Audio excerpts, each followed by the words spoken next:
Saudi আরব এবং Iran সমর্থিত ইয়েমেনের বিদ্রোহী গোষ্ঠী নিয়ন্ত্রিত সরকারের মধ্যে উত্তেজনা আবারও তীব্র আকার ধারণ করেছে। ইয়েমেনের ভেতরে সৌদি সামরিক বাহিনীর যে কোনো ধরনের উপস্থিতি, অবস্থান কিংবা চলাচলের ওপর সরাসরি হামলার নতুন ঘোষণা করেছে ইরান সমর্থিত ইয়েমেন সরকার। শুক্রবার লেবানন ভিত্তিক সংবাদ মাধ্যম আল বায়াদিনকে দেওয়া এক সাক্ষাৎকারে এই তথ্য নিশ্চিত করেছে ইয়েমেনের একটি সূত্র। রিপোর্ট অনুযায়ী সৌদি সংশ্লিষ্ট সামরিক বাহিনীর বিরুদ্ধে নেওয়া নতুন এই কৌশলের মূল লক্ষ্য হল রণক্ষেত্রে চূড়ান্ত আধিপত্য বিস্তার করা, ইয়েমেনের অভ্যন্তরে সৌদি সমর্থিত গোষ্ঠীগুলোর মধ্যকার পারস্পরিক যোগাযোগ বিচ্ছিন্ন করা এবং প্রদেশগুলোতে তাদের পুনর্গঠিত হওয়ার সুযোগ বন্ধ করতেই এই সিদ্ধান্ত নিয়েছে ইয়েমেনের বিদ্রোহী নিয়ন্ত্রিত সরকার। এদিকে ভুল তথ্যে বিভ্রান্ত হয়ে যেসব স্থানীয় ইয়েমেনি সৌদি সমর্থিত বাহিনীতে যোগ দিয়েছিল তাদের অবিলম্বে সামরিক ক্যাম্প ত্যাগ করতে এবং সৌদি সেনা কর্মকর্তাদের কাছাকাছি না থাকতে পরামর্শ দেওয়া হয়েছে।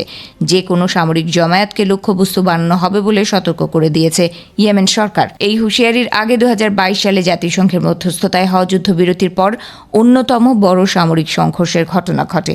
2 দিন আগে আল রুয়াইক, আল আবর ও আল থানিয়াহ এলাকায় সৌদি সমর্থিত বাহিনীর 3টি ঘাঁটিতে বড় ধরনের হামলা চালানোর কথা জানায় ইয়েমেনি বিদ্রোহীরা। বার্তা সংস্থা এএফপির তথ্য অনুযায়ী ওই হামলায় নিহতের সংখ্যা বেড়ে 58 জনে পৌঁছেছে। আল মায়াদিনের তথ্য অনুযায়ী দীর্ঘদিনের গোয়েন্দা নজরদারির মাধ্যমে সংগৃহীত তথ্যের ভিত্তিতেই সৌদি সমর্থিত বাহিনীর ওপর হামলা চালায় ইয়েমেনি বিদ্রোহীরা। এতে সৌদি সমর্থিত বাহিনী অপ্রস্তুত হয়ে পড়ে এবং কয়েক মাস ধরে পরিকল্পিত তাদের সম্ভাব্য স্থল অভিযান ব্যাহত হয়। ইয়েমেনি বিদ্রোহী গোষ্ঠীর মুখপাত্র ব্রিগেডিয়ার জেনারেল ইয়াহিয়া সারি বলেন, গোয়েন্দা তথ্যের ভিত্তিতে সৌদি আরবের বড় ধরনের সামরিক প্রস্তুতির খবর পাওয়ার পর ব্যালিস্টিক ক্ষেপণাস্ত্র ও ড্রোন ব্যবহার করে এই অভিযান চালানো হয়। তার দাবি, সৌদি আরব ইয়েমেনের বিদ্রোহীদের এলাকায় সামরিক অভিযান চালানোর প্রস্তুতি নিচ্ছিল। পাশাপাশি অবরোধ প্রত্যাহারের দাবিতে ইয়েমেনি বিদ্রোহী সমর্থিত সরকারের অবস্থান পরিবর্তনের চাপ সৃষ্টি করার পরিকল্পনা চলছে।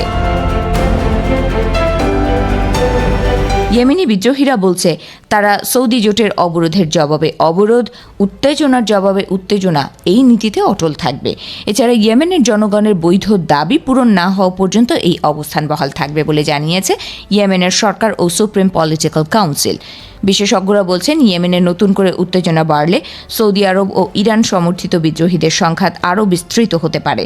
এতে আঞ্চলিক নিরাপত্তা, আন্তর্জাতিক নৌপথ ও জ্বালানি সরবরাহ ঝুঁকির মধ্যে পড়বে। একই সঙ্গে জাতিসংঘের মধ্যস্থতায় শান্তি আলোচনার সম্ভাবনাও আরও দুর্বল হয়ে যেতে পারে বলে আশঙ্কা করছেন তারা।